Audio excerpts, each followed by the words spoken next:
Hola y bienvenidos a este video, el cual conforma el trabajo final de Filosofía de la Ciencia, donde les presentaremos el tema Cambio paradigmático de positivismo lógico a la ciencia cognitiva.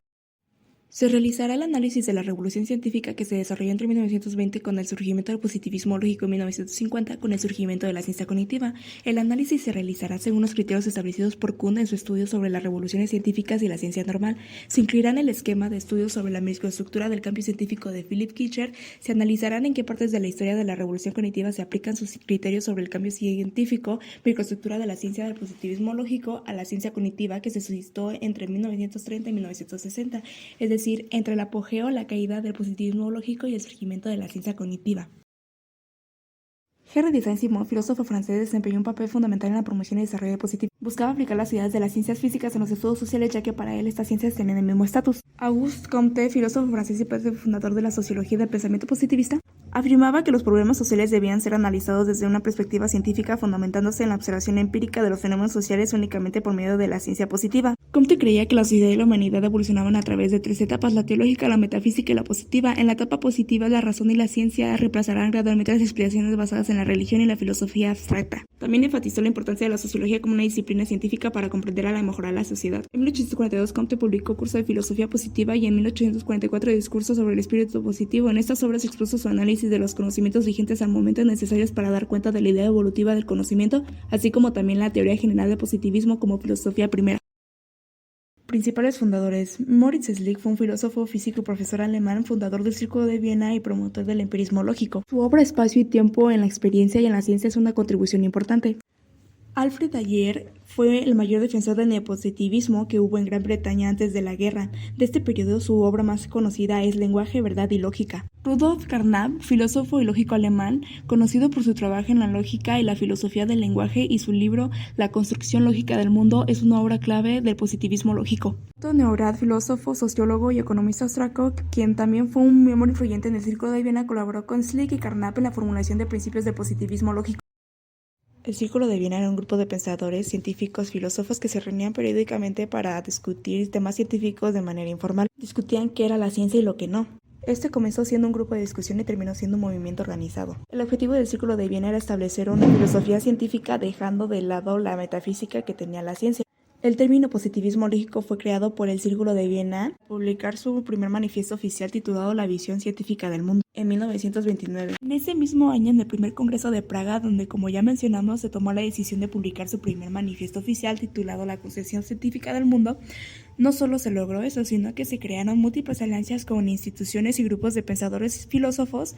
En 1930 se realizaron más publicaciones con la creación de la revista Annalen der Philosophie, que se convirtió en el órgano principal del movimiento. El Círculo de Viena ofreció interesantes aportaciones y avances tanto en el terreno de la filosofía como en el de las diversas ramas de la ciencia, tal y como hemos visto anteriormente. Sin embargo, pocos años después de formarse acabaría disolviéndose debido a los acontecimientos históricos que sucedieron durante la época, y estamos hablando sobre la llegada de Hitler y el poder del nazismo. El positivismo lógico representa una escuela filosófica formada alrededor del Círculo de Viena que aglutina las tradiciones del empirismo y del análisis lógico del lenguaje. En esencia simboliza una crítica a la mayoría de las tesis filosóficas tradicionales y de manera especial los planteamientos relacionados con la metafísica, la epistemología y la ética. Estas son algunas de sus características. La negación de la metafísica. El positivismo lógico sostiene que las hipótesis metafísicas son rechazables por inservibles y los problemas que encierran son tan inútiles como irresolubles, pues no pueden ser objeto de contrastación empírica. El fisicalismo y la unidad de las ciencias y la verificabilidad empírica. Los principios originales del positivismo lógico y que luego se debilitarían con el transcurso del tiempo son los siguientes. 1. El principio del empirismo, según el cual todo conocimiento no analítico depende de la experiencia. Y 2. El principio del significado cognoscitivo, de acuerdo con el cual la significación cognitiva de un enunciado es tal solo si es a. Analítico o autocontradictorio, como en el caso de las ciencias formales como la lógica y las matemáticas, o b. si puede ser verificado experimentalmente. Los principios originales el decaimiento del positivismo lógico, también conocido como el Círculo de Viena, tuvo lugar principalmente en la década de 1930. Este movimiento filosófico-científico que buscaba fundamentar el conocimiento en la lógica y la empírica enfrentó varios desafíos que contribuyeron a su declive. 1. Las críticas internas dentro del propio Círculo de Viena. Surgieron desacuerdos filosóficos que llevaron a divisiones. 2. Las críticas externas. Filósofos como Karl Popper cuestionaban la viabilidad del principio de verificabilidad, argumentando que la ciencia no se basa en afirmaciones verificables, sino en refutables. Esto llevó a una crítica más amplia de la filosofía positivista. 3. El contexto político y social. La llegada de regímenes totalitarios a Europa, como el nazismo, afectó a varios miembros del Círculo de Viena, algunos de los cuales eran judíos. Muchos tuvieron que emigrar, lo que contribuyó a la dispersión y debilitamiento del movimiento. 4. El desarrollo de nuevas corrientes filosóficas. Surgieron corrientes filosóficas alternativas como la fenomenología y la filosofía analítica, posterior, que ganaron influencia y ofrecieron enfoques diferentes a los problemas epistemológicos y ontológicos. El Tekken. Posteriormente, Tolman, Hull y Skinner se basaron en el criterio epistemológico del positivismo lógico, superando al positivismo empirista. Para el positivismo empirista, tan solo se pueden investigar fenómenos observables por los sentidos externos. Para el positivismo lógico, también son objeto de estudio científico otros conceptos, como las variables intervinientes, que aunque no se pueden observar directamente por las características de ciertas condiciones, variables independientes y sus consecuencias, las variables dependientes o conductas, pueden llegar a afirmar no solo su existencia, sino también estudiar su naturaleza. Posteriormente, Tolman. En cuanto a la definición y el alcance de la ciencia cognitiva, tenemos que es un empeño contemporáneo de base empírica por responder a interrogantes epistemológicas de antigua data, en particular los vinculados a la naturaleza del conocimiento, sus elementos componentes, sus fuentes, evolución y difusión, aunque a veces la expresión ciencia cognitiva se hace extensiva a todas las formas de conocimiento, de los seres animados e inanimados, de los humanos y de los no humanos. Esta se aplica principalmente a los esfuerzos por explicar el conocimiento humano, saber si las cuestiones que intrigaban a nuestros antepasados filosóficos pueden recibir una respuesta concluyente o debe reformularse de una manera más provechosa, o desecharlas para siempre. Hoy en día la ciencia cognitiva tiene la clave para responder a esto. El simposio de Hickson y el desafío del conductismo. Este congreso se había proyectado a fin de facilitar el intercambio de ideas acerca de la forma en que el sistema nervioso controla la conducta. John von Neumann trazó una notable analogía entre la computadora electrónica y el cerebro. Warren McCulloch desencadenó una larga discusión acerca de la manera en que el cerebro procesa la información. Al igual que John von Neumann, McCulloch quería explotar ciertos paralelismos entre el sistema nervioso y los procedimientos lógicos a fin de discernir por qué motivo percibimos el mundo como lo hacemos. Lashley identificó algunos de los principales elementos componentes de una ciencia cognitiva. La mayor parte de los investigadores de esta época habían escogido la introspección como método científico predilecto. Los conductistas enunciaron dos proposiciones conexas. Ante todo, los investigadores interesados en una ciencia del comportamiento debían limitarse estrictamente a los métodos públicos de observación que cualquier hombre de ciencia fuera capaz de aplicar y de cuantificar. En segundo lugar, los interesados en una ciencia del comportamiento debían centrarse exclusivamente en la conducta, esquivando con el mayor de sus empeños temas tales como la mente, el pensar o la imaginación, y conceptos como los del plan, deseo o propósito. Tampoco debían adonar construcciones mentales hipotéticas o cualquier otra forma posible de representación mental. El conductismo vino a responder a muchas inquietudes de la comunidad científica. Se pagó un precio demasiado alto por la adhesión estricta al conductismo. Solo fue posible aproximarse con dificultades furtivamente a las cuestiones vinculadas a la naturaleza del lenguaje, la planificación humana, la resolución de problemas, la imaginación, etc.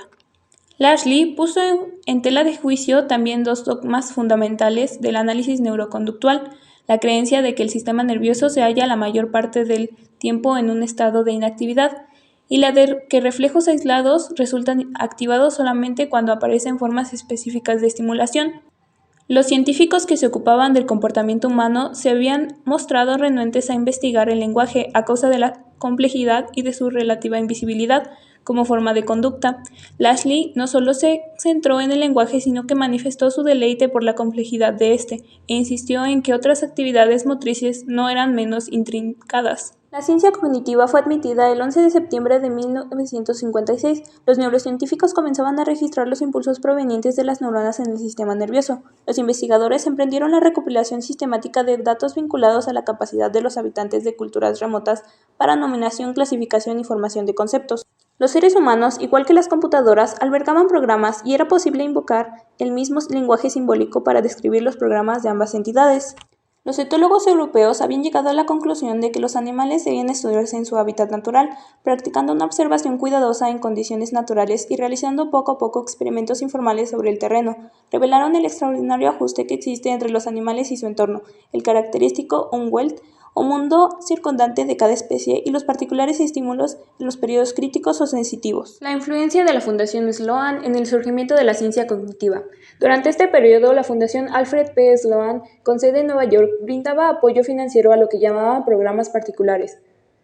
En estos, buscaban apoyar el desarrollo de la ciencia. A comienzos de la década de 1970 se había lanzado uno de estos programas particulares en las neurociencias, conjunto de disciplinas dedicadas a explorar el sistema nervioso, que abarcaban desde neuropsicología y la neurofisiología hasta la neuroanatomía y la neuroquímica. A su vez, Howard Gardner distingue 5 características o síntomas de la ciencia cognitiva. Estos son representaciones, las computadoras, atenuación de la importancia atribuida a los efectos del contexto, la cultura y la historia, creencia en la validez de los estudios interdisciplinarios y las raíces de la tradición filosófica clásica. En cuanto a la psicología cognitiva, tenemos en primer lugar a George Miller, con su mágico número 7, en el que se nos dice que las cifras con precisión que podemos recordar de una serie de ítems aislados parece experimentar un cambio radical al acercarse a los 7 elementos. Por otro lado, el enfoque británico del procesamiento de la información surge a partir de la Segunda Guerra Mundial, cuando los psicólogos se sumaron a otros hombres de la ciencia con el empeño de descifrar los códigos del enemigo, emprender una visión nocturna, planear procedimientos de alerta contra incursiones aéreas enemigas. En el caso del enfoque estratégico de Jerome Bruner, se tiene que aunque sus trabajos eran similares a los realizados en años anteriores, en verdad divergía de los emprendidos por estudiosos previos a la categorización. En primer lugar, no trataba a los sujetos como animales sordomudos, sino que les decía simplemente lo que tenían que hacer, y tomaba debida cuenta de sus comentarios como una ayuda para el análisis de los resultados. El programa de la psicología cognitiva. Gardner propone una distinción entre un análisis molecular basado en unidades pequeñas y un análisis molar basado en unidades mayores. Algunos de ellos, como los referidos a la psicofísica tradicional y al procesamiento contemporáneo de la información, muestran inclinación por las unidades pequeñas, bits, preceptos individuales asociados únicas examinadas a lo largo de periodos breves. Por otro lado, un análisis moral aborda problemas en gran escala a lo largo de amplios periodos, invocando conceptos analíticos tales como los esquemas, encuadres o estrategias. El sueño de la inteligencia artificial ha evolucionado desde las primeras insinuaciones en la obra de René Descartes, quien estaba interesado en autómatas capaces de simular el cuerpo humano, hasta las discusiones y avances significativos que tuvieron lugar en la reunión de Dartmouth en 1956, donde se sentaron las bases para el campo de la inteligencia artificial. En cuanto a si este sueño se ha cumplido o no, es importante destacar que la inteligencia artificial ha experimentado avances significativos. Los sistemas han demostrado capacidades impresionantes en áreas como el procesamiento del lenguaje natural, el reconocimiento de patrones, la toma de decisiones y la conducta autónoma, etc. Durante la reunión de Dartmouth, en 1956, 4 estudiosos desempeñaron papeles decisivos en el desarrollo de la inteligencia artificial. 2 de ellos, Alan Newell y Herbert Simon, se destacaron por sus programas aplicados a problemas. Su primer programa, denominado el teórico lógico, demostró efectivamente teoremas tomados de Whitehead y Russell. Por otro lado, Marvin Minsky y sus discípulos también realizaron contribuciones significativas. Uno de sus discípulos, Daniel Bogrow, adaptó los trabajos sobre resolución de problemas al ámbito lingüístico, creando el programa denominado Student. Para finalizar, tenemos las innovaciones de la década de 1970. Primero tenemos el pluralismo en el contexto de la inteligencia artificial, que se refiere a la aceptación y a la adopción de múltiples enfoques y metodologías para abordar problemas en este campo.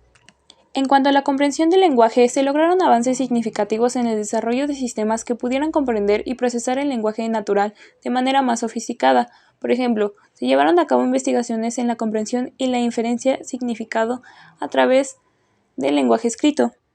En el ámbito de la percepción, se realizaron avances en la capacidad de los sistemas de la inteligencia artificial para percibir y comprender el entorno a través de sensores y datos. Esto incluyó sistemas de visión por computadora, reconocimiento de patrones y la interpretación de datos para comprender mejor el mundo físico de una manera más efectiva.